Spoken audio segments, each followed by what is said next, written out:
भारत नेपाल सीमा समन्वय समिति की तपोवन में हुई बैठक, आपसी सामंजस्य से समस्या का समाधान करने पर बनी सहमति।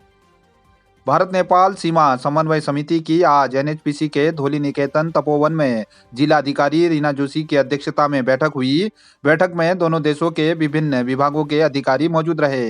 नेपाल के अधिकारियों को जानकारी देते हुए जिलाधिकारी रीना जोशी ने कहा कि जनवरी 2022 से काली नदी में तटबंध निर्माण का कार्य चल रहा है, उसी कार्य को आगे बढ़ाया जा रहा है। उन्होंने नेपाल के अधिकारियों से नेपाल क्षेत्र में संभावित नुकसान को लेकर अवगत कराने की बात कही, जिससे कि समाधान निकाला जा सके। इस पर नेपाल के अधिकारियों के द्वारा काली नदी के बीच पड़े मलबे को हटाए जाने की बात कही गई, जिससे नदी का चैनलाइजेशन हो सके। मानसून काल में नदी के तेज बहाव से दोनों देशों को नुकसान न पहुंचे। भारतीय अधिकारियों ने बताया कि दीवार के निर्माण के साथ ही मलबे का निस्तारण भी किया जाएगा। 10 दिनों के बाद फिर से दोनों देशों के अधिकारियों की बैठक होगी। भारतीय प्रशासन ने नेपाल के अधिकारियों से नेपाल क्षेत्र से मलबा हटाने की मांग की गई, जिससे घटकोला के भारतीय क्षेत्र में निर्माण कार्य हो सके। दोनों देशों के समन्वय के साथ आगे कार्य करने को लेकर अधिकारियों के बीच सहमति बनी है। जिला अधिकारी रीना जोशी ने पिछले दिनों हुई पत्थरबाजी तथा लाठीचार्ज में भारतीय लोगों के घायल होने पर कार्रवाई की मांग की गई, जिस पर नेपाल के द्वारा उचित कार्रवाई का भरोसा दिलाया गया है। आज एक भारत और नेपाल की एक समन्वय समिति की बैठक हुई है। तो पास्ट कुछ इंसिडेंट हुए थे 2-3 दिन पहले, उसमें उसी से रिगार्डिंग ये बैठक की गई थी। तो उसमें जो हम लोगों ने बताया कि जो कन्फ्यूज़न है, हम लोग यहाँ पे चेक डैम एक तटबंध बना रहे हैं, उसकी वजह से नेपाल की जनता को कुछ कन्फ्यूज़न हुआ है। तो आज हम लोगों ने बैठक में उसके उनके कन्फ्यूज़न को दूर किया है कि हम लोग जो तटबंध बना रहे हैं वो हम लोग अपने साइड ही बना रहे हैं। विगत उनके कुछ अनुभव रहे हैं, तो उन्होंने आज जब हमारे साथ शेयर किए हैं, उनको भी हम लोगों ने उनके कन्फ्यूज़न को दूर किया है। और साथ ही साथ इस सहमति पे भी बने हैं कि हम अपनी तरफ से ये मलबा हटाएंगे और इसके बाद 10 दिन के बाद हम दोबारा से बैठक करेंगे और उसमें हमारा जो तटबंध बन रहा है उसको हम आगे ले जाएंगे। तो उससे पहले हम उनके कुछ ऑब्जेक्शंस थे वो हम 10 दिन के अंतर्गत दूर कर लेंगे और उसके बाद हम अपने तटबंध को आगे ले जाएंगे। एक जॉइंट टीम भी बनाई जाएगी जो हमारे देश के इंजीनियर की भी रहेगी और उनके यहाँ के भी इंजीनियर्स की रहेगी। वो मौके पर जाकर निरीक्षण करेंगे। अगर नेपाल को हमारे तटबंध बनाने से किसी कोई पॉइंट से कोई इशू है तो वो हम बैठ के टेक्निकल जो भी इशू है वो बैठ के हम लोग दूर कर लेंगे। इसके बाद हम अपने काम को आगे बढ़ा लेंगे। ये भी घटना को भी हमने उनको के साथ शेयर की है, तो उन्होंने भी हमें आश्वासन दिया है कि उसके अगेंस्ट जो भी पत्थरबाजी वहाँ से कर रहे थे उनके अगेंस्ट भी उन्होंने एक्शन लिया है और वो जो उन्होंने एक्शन लिया है वो हमारे साथ भी शेयर करेंगे। और हमने उनको यही बताया है कि आगे भी इस तरह की घटना ना हो, इसके लिए भी वो एक्शन लें। और तो वो पूरी तरीके से कन्विंस्ड है। उन्होंने यही कहा है कि इस तरह की घटना नहीं होगी आगे, उनका यह प्रयास रहेगा। और जो उन्होंने ये घटना में शामिल थे उनके अगेंस्ट भी वो लोग एक्शन ले रहे हैं। थोड़ा विवाद है, लेकिन हम इसको मिलजुल के बैठ के वो समाधान करेंगे। जो भी डाउट है दोनों तरफ के पब्लिक के वो समाधान हो जाएगा। आज भी हमने उस विषय में ज़्यादा छलफल किए है। उसमें अभी अब डाउट नहीं है। उसमें आगे क्या रहेगा नेपाल की तरफ से? नेपाल की तरफ से आगे जो अब जैसे कि जो नदी साँगुरो होना नहीं चाहिए, नदी को फराकिला अपने जो उसको स्पेस चाहिए वो बनना चाहिए, होना चाहिए। इसके लिए हमारे जो तटबंध हम बना रहे हैं वो साइड में बनना चाहिए। जो टेम्पररी डाइवर्सन जो हम बना रहे हैं तटबंध के लिए उसको रिमूव करना चाहिए। और नदी को जो डेब्रिज है बीच में जो बड़ा दिख रहा है ना, उसको हटा के नदी अगर हम बीच में लेंगे तो सब कुछ डाउटहरू, सब कुछ विवादहरू समाधान हो जाएगा और हमारा जो हम काम कर रहे हैं उसको स्मूथली होगा, आगे चल जाएगा।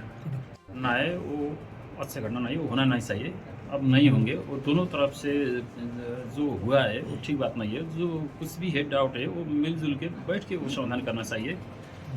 उससे बात नहीं, स्ट्रिक्टली उसको कंट्रोल कर देना जाएगा। हम वो करेंगे। मथकोट के पूर्व व्यापार संघ अध्यक्ष सुरेंद्र सोरागी बीजेपी में हुए शामिल। जिला अध्यक्ष गिरीश जोशी व वरिष्ठ बीजेपी नेता धन सिंह धामी ने दी शुभकामनाएं। सोमवार को मुंशियारी हेलीपैड के विश्राम गृह में मुख्यमंत्री की उपस्थिति में मथकोट के पूर्व व्यापार संघ अध्यक्ष सुरेंद्र सोरागी ने भारतीय जनता पार्टी की सदस्यता ग्रहण की थी। आज मंगलवार को संगठन में शामिल होने पर बीजेपी के जिला अध्यक्ष गिरीश जोशी तथा वरिष्ठ नेता तथा धारचूला के ब्लॉक प्रमुख धन सिंह धामी ने उनका पार्टी में स्वागत करते हुए उनके आने से सीमांत में पार्टी को मजबूती मिलने की बात कही है। बीजेपी से जुड़ने के बाद सुरेंद्र सोरागी ने कहा कि बीजेपी की केंद्रीय और राज्य सरकार के नेतृत्व से प्रभावित होकर बीजेपी की सदस्यता ली है।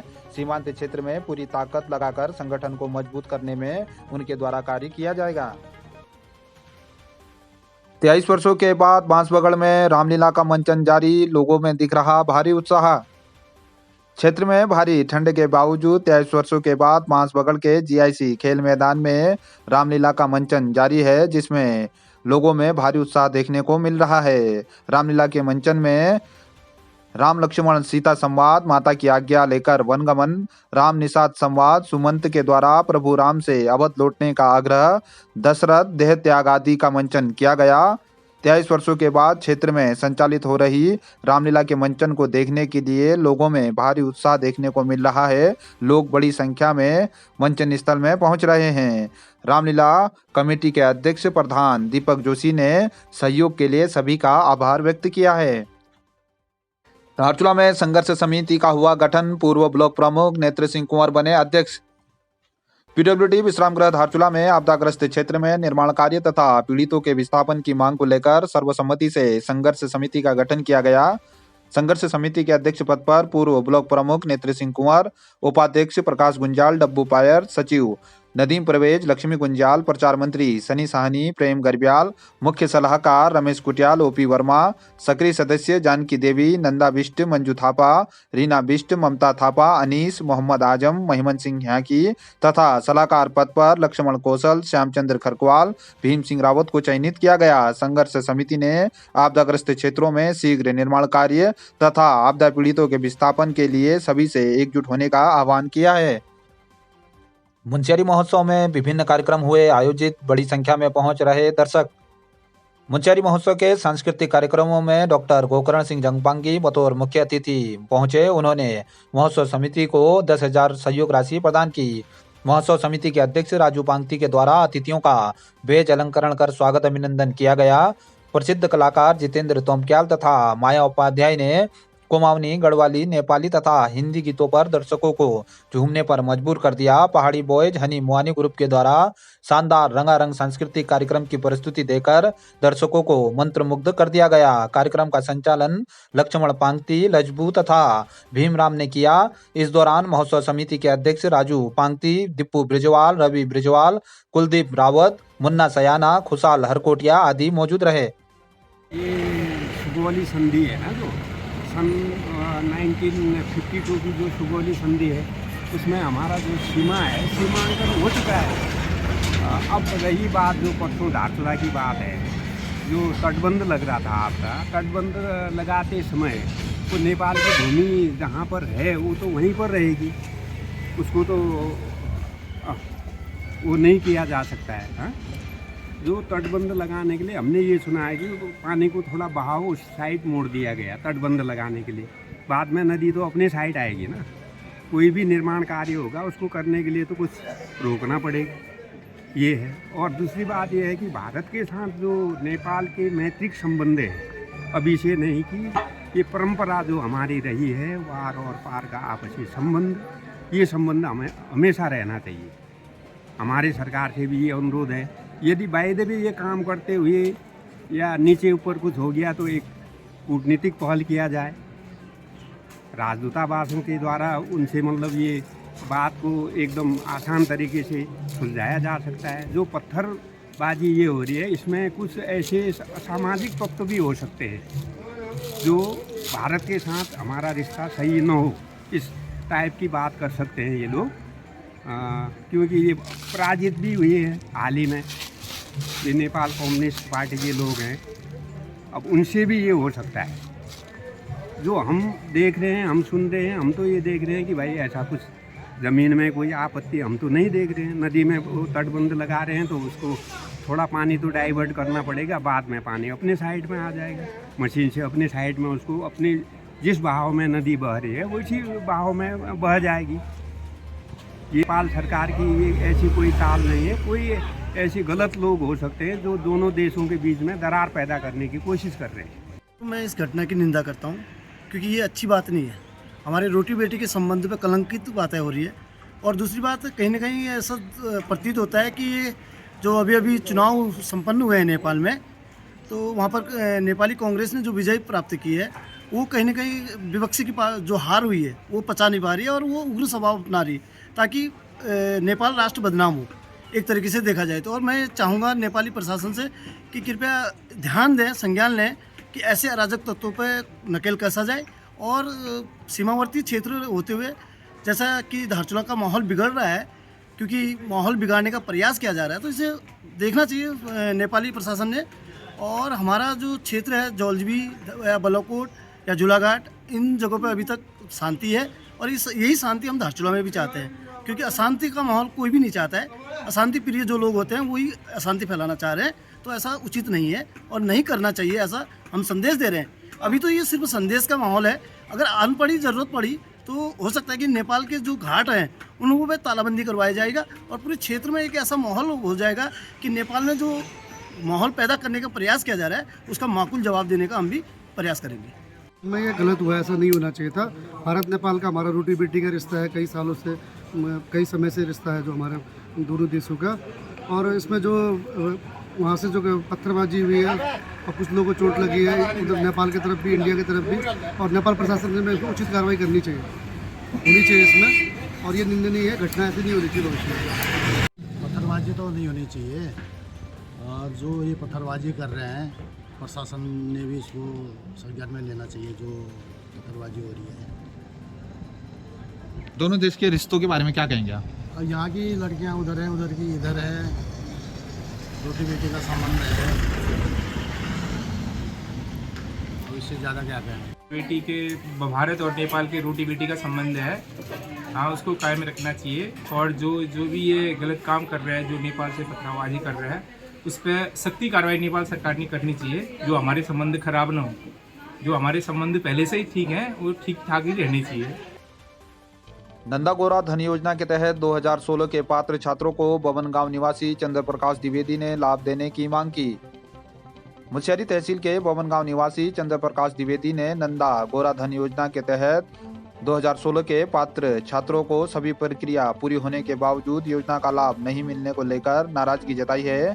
शीघ्र पात्र छात्रों को योजना का लाभ देने की सरकार और विभाग से मांग की है।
ये हमारी जो है बाल विकास की जो है रिसीविंग लेटर है, और इसमें जो है 6 बार 2021 को हमने और ये दस्तावेज जमा किए गए थे, और अन्य दस्तावेज हमने जो है पूर्ववत जो है फाइल समाज कल्याण में जमा की गई थी। अभी तक 2016-17 का पैसा नहीं दिया गया। आपने जब प्रधान और ये मुख्यमंत्री को इस संदर्भ में बताया तो उन्होंने आपको क्या आश्वासन दिया? हाँ, हमें जब मुख्यमंत्री जी ने जो है घोषणा की गई थी कि वंचित छात्राओं को जो है पैसा दिया जाएगा, और उसमें उन्होंने जो है खाली घोषणा कर दी, और उसमें कुछ अनुमानित राशि जो है 40 करोड़ 42 लाख की जैसे आगे गई थी, उसमें वंचित छात्र थे उनको सबको दिया जाएगा और उनके लिए डेट निश्चित की गई थी 7 नवंबर 2000 को आप जो है आवेदन कर सकते हैं और पुराने बच्चों को भी इसका लाभ दिया जाएगा, ये उसमें आश्वासन दिया गया था, लेकिन अभी तक वो कोई पैसा नहीं मिला उसको। और 6/2021 को हमने पुनः वो 2 दस्तावेज मांगे गए थे हमें बाल विकास से, वो हमने बाल विकास में जमा किए गए। अब बाल विकास वालों का कहना है कि आपके आवेदन जमा नहीं है। हमने 2 बार जो है CM हेल्पलाइन में भी इसकी शिकायत दर्ज की गई है और हमारी कन्याएं जो है प्रिया द्विवेदी और हिमानी द्विवेदी और इसके साथ अन्य कई छात्र छात्राएँ हैं और जिनका पंजीयन क्रमांक जो है 183 और 184।